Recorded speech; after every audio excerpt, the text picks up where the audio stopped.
पूरा अपना। नमस्कार, मेरा नाम मिथिलेश पटेल है। मैं भगवानपुर वार्ड नंबर 76 से पार्षद प्रत्याशी हूँ। मेरा चुनाव चिन्ह तालाजा भी है। आपने विदेश में पढ़ाई की है, एक अच्छी डिग्री ली है, आप नगर निकाय चुनाव में क्यों उतरे हैं? क्या उद्देश्य था उतरने के? देखिए, ये मुझे बहुत शुरू से ही पता है कि ये सवाल हर कोई जनता हो, चाहे मीडिया हो, चाहे कोई भी पूछेगा।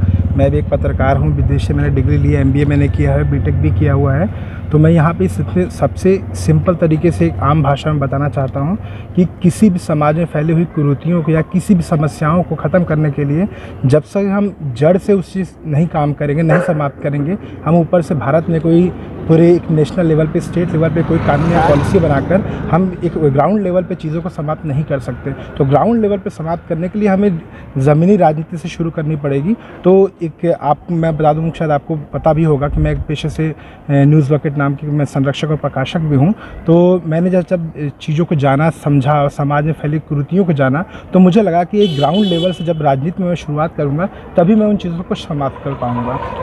भगवानपुर से आप लड़ रहे हैं, बेचू से सटा हुआ एक क्षेत्र है, जिस तरह से इसका विकास होना चाहिए नहीं हुआ, क्या क्या मुद्दे आपको दिखे हैं कि जिसको जीतने के बाद आप सही करना चाहेंगे? देखिए, भले ही ये भगवानपुर BHU से सटा हुआ इलाका है, लेकिन अब तक ये ग्रामीण इलाका था कि यहाँ पे प्रधानी के चुनाव हुआ करते थे। ये पहली बार ऐसा हुआ है कि यहाँ पे नगर निगम का चुनाव हो रहा है। तो जाहिर सी बात है, जब तक ये ग्रामीण क्षेत्र में आता था, यहाँ पे विकास के उतने सोर्सेस नहीं थे, विकास उतना संभव नहीं था। लेकिन अब ये नगर निगम में आ चुका है और अगर ऊपर वाले ने, ईश्वर ने मुझे मौका दिया, मुझे चुनाव जीत के अगर यहाँ की जनता ने मुझे पार्षद चुना, तो मैं ज़रूर चाहूँगा कि मैं इस गांव का कायाकल्प कर सकूँ। इस गांव में जो चीज़ें नहीं हो पाई पहले ही सेशन में 5 सालों में, उतना बदलाव ला सकूं कि बाकी नगर निगम के वार्डों की तरह इसकी विकास जारी रहे और ये निरंतर विकसित करे।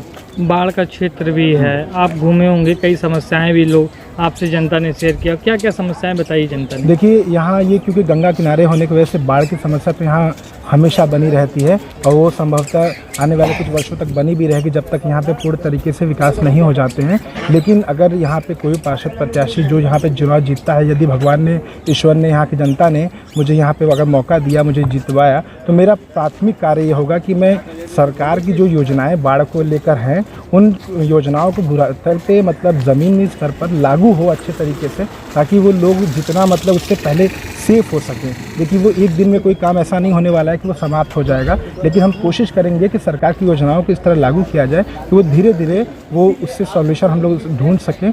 और सिंपल सी बात कहूँ तो देखिए, समस्याएं जड़ से एक दिन में ख़त्म नहीं होंगी, उनको ख़त्म होने में समय लगेगा। लेकिन एक पढ़ा लिखा इंसान एक आधुनिक तरीक़ों से, भगवान की मर्ज़ी से, आशीर्वाद से और सरकार की योजनाओं की मदद से उनसे धीरे धीरे उन पर काबू पा सकता है। और मैं उसी दृढ़ निश्चय के साथ यहाँ पे आगे बढ़ रहा हूँ। भगवानपुर की जनता से क्या अपील करना चाहेंगे? देखिए, भगवानपुर की सभी जनता से मैं बस एक ही अपील करना चाहूँगा कि देश में एक गांव जो अब नगर निगम में आ चुका है, अगर किसी भी गांव या किसी भी क्षेत्र का विकास चाहिए तो अब जातिगत राजनीति से आप लोग को ऊपर उठना पड़ेगा।